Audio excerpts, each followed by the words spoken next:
মায়ের কান্দন যাবৎ জীব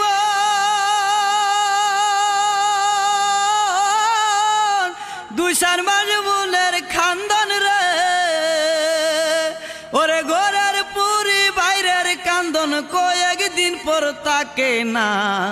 দুঃখের দরদি আমার জনম দুঃখী মা